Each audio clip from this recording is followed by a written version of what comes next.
ഇടുക്കി വണ്ടിപ്പെരിയാറിൽ കാട്ടാന ആക്രമണത്തിൽ തോട്ടം തൊഴിലാളിക്ക് പരിക്ക്. വണ്ടിപ്പെരിയാർ മൗണ്ട് എസ്റ്റേറ്റിൽ അന്തോണിസ്വാമിക്കാണ് പരിക്കേറ്റത്. അന്തോണിസ്വാമിയെ കോട്ടയം മെഡിക്കൽ കോളേജിലേക്ക് മാറ്റി.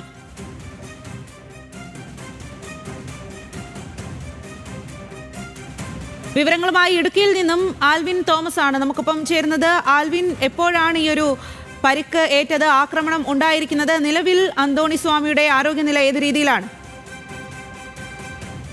3:45 മണിയോട് കൂടിയാണ് രാവിലെ കാട്ടാനയുടെ ആക്രമണം ഉണ്ടാകുന്നത്. വണ്ടിപ്പെരിയാർ മൗണ്ട് എസ്റ്റേറ്റിൽ വെച്ചാണ് ഈ ആക്രമണം ഉണ്ടാകുന്നത്. ഈ മൗണ്ട് എസ്റ്റേറ്റ് എന്ന് പറയുന്നത് സത്രം മേഖലയ്ക്ക് അടുത്ത് വരുന്ന ഒരു തേയിലത്തോട്ടമുള്ള എസ്റ്റേറ്റ് ആണ്. ആ എസ്റ്റേറ്റിൽ ജോലി ചെയ്യുകയായിരുന്ന അന്തോണി സ്വാമിയെയാണ് കാട്ടാന ആക്രമിച്ചത്. ഈ സമയത്ത് രാവിലെ 10:15-11 മണിയോട് കൂടി വലിയ മഴ ആ പ്രദേശത്ത് പെയ്തിരുന്നു. ഈ തോട്ടത്തിനിടയിൽ ജോലി ചെയ്തതിനിടയിൽ ആന വരുന്നത് ഈ അന്തോണിസ്വാമി കണ്ടില്ല. ആന പിന്നിൽ നിന്നെത്തി അന്തോണിസ്വാമിയെ തുമ്പിക്കൈക്ക് ചുഴറ്റി എറിയുകയായിരുന്നു എന്നുള്ളതാണ് നമുക്ക് അറിയാൻ കഴിയുന്നത്. ഇപ്പോൾ നമുക്ക് അറിയാൻ കഴിയുന്നത് അന്തോണിസ്വാമിയുടെ നില അതീവ ഗുരുതരമാണ് എന്ന് തന്നെയാണ് നമുക്ക് അറിയാൻ കഴിയുന്നത്. അവിടെ നിന്ന് പെട്ടെന്ന് തോട്ടം തൊഴിലാളികൾ ഈ ആനയെ അവിടുന്ന് ശബ്ദം വെച്ച് ബഹളം വെച്ച് തുരത്തിയ ശേഷമാണ് അവിടുന്ന് അന്തോണിസ്വാമിയെ അവിടുന്ന് എടുത്തുകൊണ്ട് വണ്ടിപ്പെരിയാറിലെ സർക്കാർ ആശുപത്രിയിലേക്ക് വന്നത്. പക്ഷേ അവിടെ നിന്ന് പരിക്ക് ഗുരുതരമായതിനാലാണ് ഇപ്പോൾ കോട്ടയം മെഡിക്കൽ കോളേജ് ആശുപത്രിയിലേക്ക് അന്തോണിസ്വാമിയെ മാറ്റിയിട്ടുണ്ട്. അന്തോണിസ്വാമിയുടെ പരിക്ക് ഗുരുതരമാണ് എന്ന് തന്നെയാണ് നമുക്ക് അറിയാൻ കഴിയുന്നത്.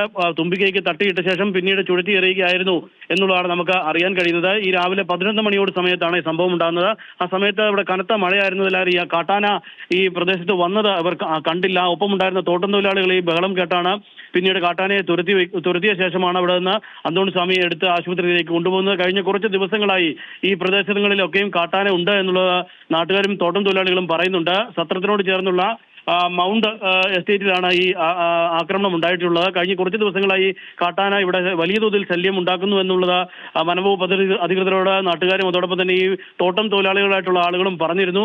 എങ്കിലും ഈ നടപടികൾ കൂടുതലായി ഒന്നും ഉണ്ടാകാത്തതിന്റെ പശ്ചാത്തലത്തിൽ മാത്രമാണ് ഇപ്പോൾ ഈ അപകടം ഉണ്ടായിട്ടുള്ളത് എന്ന് വേണം നമുക്ക് മനസ്സിലാക്കാൻ. കാര്യം ഒറ്റയാനായിട്ടുള്ള ഒരു ആനയെ തുരത്തുന്നതിന് നിരവധിയായ സംവിധാനങ്ങൾ വനംവകുപ്പിനുണ്ട്. RRT സംഘം ഉൾപ്പെടെ അവിടെ തമ്പടിച്ചിരുന്നുവെങ്കിൽ ഒരു പക്ഷേ ഇപ്പോൾ ഈ ആക്രമണം ഉണ്ടാകുകയായിരുന്നില്ല എന്നുള്ളതാണ് നമുക്ക് അറിയാൻ കഴിയുന്നത്. ഏതായാലും അന്തോണിസ്വാമിയുടെ പരിക്ക് ഗുരുതരമാണ് എന്നുള്ളതാണ് നമുക്ക് ഈ ഘട്ടത്തിൽ മനസ്സിലാക്കാൻ കഴിയുന്നത്. അദ്ദേഹത്തെ കോട്ടയം മെഡിക്കൽ കോളേജ് ആശുപത്രിയിലേക്ക് ഇപ്പോൾ മാറ്റിയിട്ടുണ്ട്.